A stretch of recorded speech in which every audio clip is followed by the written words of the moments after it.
si on remonte à 20 ans, c'est que les gens de la MRC, les maires qui forment la MRC, nous avaient demandé de faire une table de concertation pour voir ce que les gens de l'île désiraient.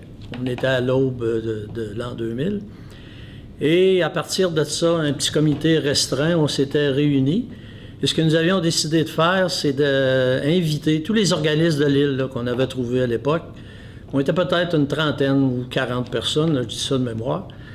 Et le premier soir qu'on a réuni ce monde-là, on leur a demandé, on a dit, vous, dans votre tête, nommez-nous ou écrivez-nous sur un papier 4 projets que vous aimeriez qu'ils soient faits au cours des 10 ou 15 prochaines années ou le plus rapidement possible. Et de ça est sorti 4 projets qu'on a appelés les 4 grands, là, on a répété ça souvent. En fait, c'était un lieu de mémoire pour Félix Leclerc, qui est l'espace Félix Leclerc. C'était une piste cyclable qui est en devoir. Et c'était la restauration du manoir Mauvid-Genet à Saint-Jean. Et également, un journal pour toute l'île d'Orléans. C'était un souhait des gens, parce qu'à l'époque, chaque municipalité, ou à peu près, avait son petit journal. Alors, on a souhaité, à partir de là, qu'un journal soit mis en place pour l'île d'Orléans.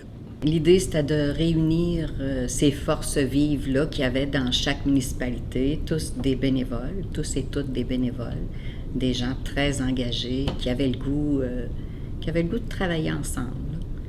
Mais le défi, parce que c'était un des défis, c'était de réussir à convaincre ces gens-là qu'ils pouvaient venir autour d'une table travailler pour une première édition du journal Autour de l'île.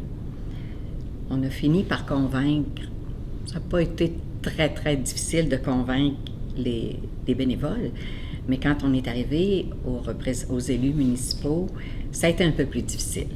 Il y en avait qui étaient rébarbatifs, beaucoup au début, plus que d'autres, qui se disaient ça va coûter cher en plus, puis on ne pourra pas donner les informations qu'on veut. En tout cas, c'était compliqué un peu pour certains, en tout cas, qui ne voulaient rien savoir. Il y avait une problématique au niveau de certaines municipalités, dont celle de Sainte-Famille et Saint-François. Nos bénévoles qui faisaient notre journal municipal commençaient à être épuisés, puis on trouvait ça compliqué de faire un journal pour des petites municipalités. Ça fait que ça a bien tombé pour nous, Sainte-Famille et Saint-François, de faire un journal communautaire dans l'ensemble de l'île. C'est sûr qu'au début, il y avait seulement quelques parutions par année, mais ça reste que pour nous, c'était un plus. Il y a 20 ans, moi je m'occupais du journal Sainte-Pétronille. Je me rendais bien compte qu'on avait souvent réédité des nouvelles qui passaient dans les autres municipalités. Je trouvais ça un petit peu absurde et d'autant plus qu'on était à l'époque 5000 habitants et on avait 6 journaux municipaux. C'était beaucoup, à mon sens, d'énergie qui se perdait dans le nombre. Et il me semblait qu'on n'avait pas les moyens de faire ça. Ça me semblait un peu absurde. J'avais parlé à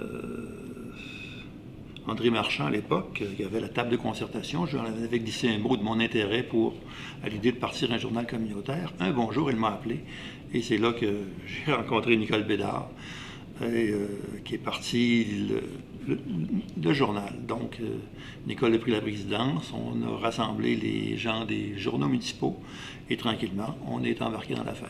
Comme tout organisme sans but lucratif, qu'on peut dire, c'est que finalement, le fait d'avoir des lettres patentes, ça rend officiel.